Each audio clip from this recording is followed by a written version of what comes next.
Hello students, welcome back to my YouTube channel. आज हम लोग पढ़ने जा रहे हैं एक्सरसाइज 2.2 क्वेश्चन नंबर फर्स्ट का थर्ड क्वेश्चन।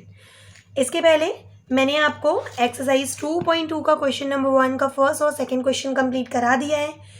अगर आपने अभी तक इसको नहीं देखा है तो डिस्क्रिप्शन में लिंक दिया हुआ है, उसमें आप जाकर इसको देख सकते हैं।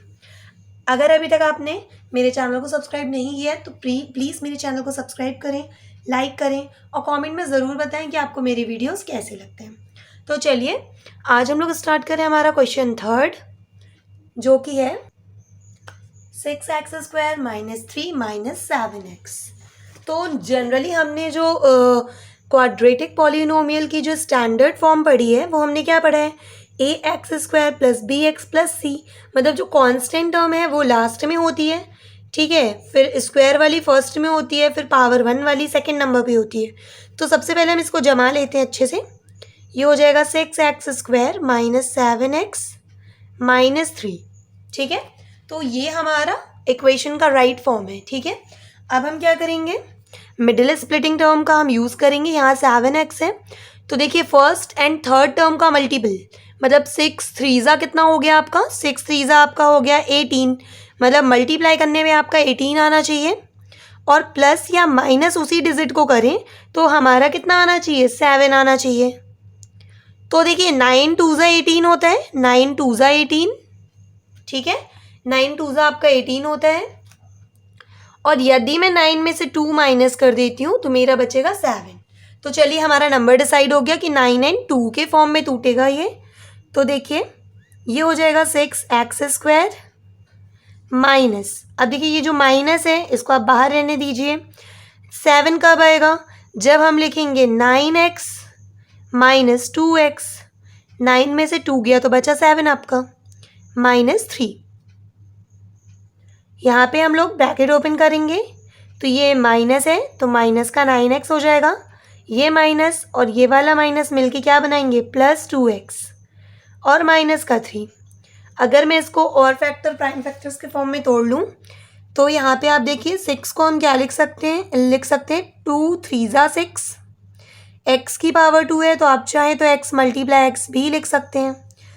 9 को क्या लिख सकते हैं, 3 × 3 × x माइनस, अब सॉरी यहाँ प्लस है तो प्लस आएगा और 2x - 3 हो जाएगा अब आपका, ठीक है।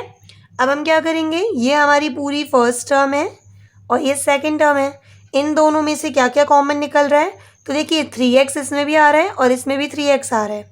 3x हमने निकाल लिया कॉमन, तो जैसे ही हम 3x कॉमन निकालेंगे तो यहाँ पे आपका बचा 2, यहाँ पे बचा आपका x, तो आ गया 2x। माइनस है तो आप माइनस साइन लगाएंगे, 3x इसमें से चला गया तो माइनस के बाद क्या बचा है, 3। फिर प्लस 2x - 3, इसमें से क्या कॉमन निकलेगा, तो जब कोई भी नंबर आपको नहीं दिखता कॉमन तो आप 1 हमेशा लिखते हैं, ठीक है।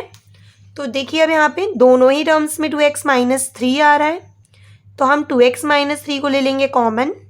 तो यहाँ से देखिए 2x - 3 गया तो क्या बचा, 3x बचा। इसी तरह यहाँ से भी 2x - 3 गया तो क्या बचा, +1 बचा, ठीक है। अब इन दोनों ही जो हमारे फैक्टर्स टूट गए हैं इसे हम क्या करेंगे, 0 के इक्वल करेंगे। सो 2x - 3 = 0 एंड 3x + 1 = 0। तो यहाँ पे आपकी वैल्यू होगी 2x = 0, ये -3 इधर जाएगा, +3 हो जाएगा। तो हमारे x की वैल्यू क्या आ जाएगी, 3/2। और इसी तरह से यहाँ पे 3x रहेगा +1, राइट साइड आप ट्रांसफ़र करेंगे तो -1 हो जाएगा, ठीक है। अब ये मल्टीपल में है 3, आप राइट साइड में ट्रांसफ़र करेंगे तो ये डिवाइड में हो जाएगा। तो हमारे जो ज़ीरोज़ आ गए वो क्या आ गए, then the zeros of given polynomial are 3/2 and -1/3। तो यहाँ पे हमारा ये आ जाएगा कि जो गिवन पॉलिनोमियल था उसके ज़ीरोज़ की वैल्यू 3/2 एंड -1/3 आ गया। तो ये हमारा हो गया आंसर, ठीक है। अब हमें क्या करना है, रिलेशनशिप बतानी है कोफिशिएंट्स एंड ज़ीरोज़ के बीच में। तो चलिए अब हम रिलेशनशिप इसकी वेरीफाइड करते हैं। तो फर्स्ट है sum of zeros. Sum of zeros में हम क्या करते हैं, जो हमारी दोनों ज़ीरोज़ की वैल्यू आई है इन दोनों को सम करेंगे। तो यहाँ पर मैंने फर्स्ट वाला ज़ीरोज़ लिखा 3/2 प्लस है -1/3।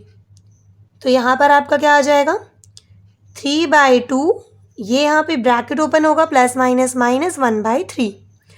अब देखिए यहाँ पे 3 2, ये तो डिनोमिनेटर्स अलग अलग हैं, तो हम इसका क्रॉस मल्टीप्लिकेशन करेंगे। 3 3 आपका 9 हो जाएगा, -2 1 2 और डिवाइड में 2 3 6। तो आपका यहाँ पर आएगा 7/6। ठीक है, अब ये जो हमारा 7 है, आप यहाँ पे देखिएगा क्वेश्चन के सॉल्यूशन में हमने स्टार्टिंग में लिखा था, ये जो 7 है ये माइनस में है और ये कोफिशिएंट है किसका, x का। -7 कोफिशिएंट है x का और 6 जो है कोफिशिएंट है x² का। तो चलिए हम यहाँ पे लिख लेते हैं इसी चीज़ को। यहाँ पे देखिए अगर मैं माइनस यहाँ पे लगा देती हूँ और बाहर भी अगर हम माइनस लगा देंगे तो उससे कोई फ़र्क नहीं पड़ेगा, बट -7 किसका कोफिशिएंट है, तो ये हमारा इसका माइनस आया। -7 किसका कोफिशिएंट है, तो यहाँ लिख लेते हैं हम कोफिशिएंट ऑफ x और डिवाइड में आपका क्या आ जाएगा, 6 किसका कोफिशिएंट है, x² का, तो आ जाएगा कोफिशिएंट ऑफ x²। तो ये तो हमारा सम ऑफ ज़ीरोज़ जो था वो वेरीफाई हो गया, क्योंकि हमने ज़ीरोज़ को लेके चले और हमारा फॉर्मूला आ गया। ठीक है, इसके बाद हम क्या करेंगे, प्रोडक्ट ऑफ ज़ीरोज़ निकालेंगे। Now the product of zeros, तो प्रोडक्ट में देखिए क्या क्या होगा, 3/2 हमारा फर्स्ट ज़ीरोज़ है, इसका मल्टीप्लाई आप करेंगे -1/3 से। तो देखिए 3 से ये वाला 3 जो है ये हो जाएगा हमारा कैंसिल। ठीक है, ये वाले 3 से ये वाला 3 हमारा हो जाएगा कैंसिल, क्योंकि मल्टीपल और डिवाइड में है। आपका बचेगा -1 और डिवाइड में क्या बचा 2। तो चलिए अब हम देखते हैं कि हमारे पास ये जो प्रोडक्ट ऑफ ज़ीरोज़ है ये ऊपर क्या आना चाहिए, आपका कांस्टेंट टर्म, और डिवाइड में आनी चाहिए कोफिशिएंट ऑफ x²। तो चलिए कांस्टेंट टर्म क्या है देखते हैं हम। तो यहाँ पे कांस्टेंट टर्म है हमारी -3 और कोफिशिएंट ऑफ x² है 6, मतलब 3 और 6 आपको लाना है। तो देखिए 3 कैसे लाएंगे हम इस 1 में अगर 3 का मल्टीप्लाई कर दें और इसमें हम 3 का डिवाइड भी कर दें, तो यहाँ पर आएगा ये -3, डिवाइड में आ जाएगा आपका 6। तो ये देखिए हमारा -3 क्या है, कांस्टेंट टर्म आ गई, और जो हमारा 6 है ये क्या है हमारा कोफिशिएंट ऑफ x²। तो ये हमारा क्वेश्चन हो गया वेरीफाइड। सो आई होप आप सभी को इतना समझ में आ गया होगा। नेक्स्ट हम देखते हैं question number 4। Now the 4th question is 4u² + 8u। ठीक है, 4u² + 8u। तो सबसे पहले अगर हम क्वाड्रेटिक इक्वेशन को सॉल्व करते हैं तो दोनों में हम देखते हैं कि क्या चीज़ें कॉमन निकल रही हैं। तो पहले मैं इसको लिख रही हूँ 4u² + 8 को क्या लिख सकते हैं, 4 2 8, तो 4 × 2 × u लिख ले रही हूँ मैं। अब आप इसमें से कॉमन निकालेंगे तो दोनों में से क्या दिख रहा है आपको, दोनों ही टर्म्स में 4u। देखिए इसमें भी 4u आ रहा है, प्लस के बाद इसमें भी 4 और u आ रहा है। तो यहाँ से 4u गया तो आपका एक u बचा, प्लस बचा, 4u गया तो यहाँ पे आपका और क्या बचा, 2 बचा। तो 4u u + 2 आ जाएगा। अगर हम इसको ज़ीरोज़ के लिए 4u, तो आपकी देखिए u की जो वैल्यू है 4u = आप 0 करेंगे एंड u + 2 = 0 करेंगे। तो u की एक वैल्यू आपको 0 मिलेगी, u की दूसरी वैल्यू आपको -2 मिलेगी। ठीक है, तो ये तो हमारे क्या आ गए, the zeros of given quadratic polynomial. तो दिए हुए क्वाड्रेटिक पॉलिनोमियल की वैल्यूज़ क्या क्या आ गई आपकी, 0 एंड -2। अब हम निकालते हैं सम ऑफ ज़ीरोज़। तो सम ऑफ ज़ीरोज़ कैसे निकालेंगे आप? दोनों ही नंबर्स का मल्टीप्लिकेशन करके। तो सम ऑफ ज़ीरोज़ में आपका हो जाएगा 0 प्लस -2, तो आपका आएगा -2, ठीक है। अब यहाँ पे देखिए, ये जो -2 आ रहा है ये हमारा क्या होता है? कोफिशिएंट ऑफ एक्स या यू। तो कोफिशिएंट ऑफ यू तो हमारा क्या है? तो देखिए कोफिशिएंट ऑफ यू है हमारा 8 और कोफिशिएंट ऑफ यू स्क्वायर आ रहा है 4। इसका मतलब 8 और 4 हमें लाना पड़ेगा, जबकि यहाँ पे हमारा क्या आ रहा है? 2/1 आ रहा है। तो v multiply and divided by 4।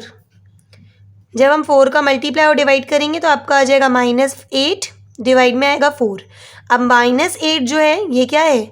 Minus coefficient of x और डिवाइड में आपका क्या आ जाएगा? कोफिशिएंट ऑफ एक्स स्क्वायर, ठीक है। तो ये हमने सम ऑफ ज़ीरोज़ सॉल्व कर लिया, वेरीफाई कर लिया। अब हम क्या करेंगे? Product of zeros. तो प्रोडक्ट ऑफ ज़ीरोज़ भी हम 0 मल्टीप्लाई -2 करेंगे, तो आपकी वैल्यू कितनी आ गई? 0। अब देखो 0 जो है यहाँ पे, देखिए यहाँ पे हमारी कांस्टेंट टर्म बिल्कुल भी नहीं है, हमारी यहाँ पे कांस्टेंट टर्म नहीं है। इसका मतलब ये जो 0 है ये हमारा किसका काम करेगा? ये हमारे कांस्टेंट टर्म का काम करेगा। तो इसको हम लिख सकते हैं कांस्टेंट टर्म। और डिवाइड में देखिए, डिवाइड में अगर मैं 0 के 1 भी लिखती हूँ तो भी कोई फ़र्क नहीं पड़ेगा। अगर मैं इसमें 4, देखिए हमारा क्योंकि जो एक्स स्क्वायर का कोफिशिएंट है वो 4 है, तो इसीलिए मैं 4 का यहाँ पे क्या कर देती हूँ? मल्टीप्लाई, तब भी हमारी वैल्यू आएगी 0/4। तो 0 कांस्टेंट है और 4 हमारा क्या है? Coefficient of x square.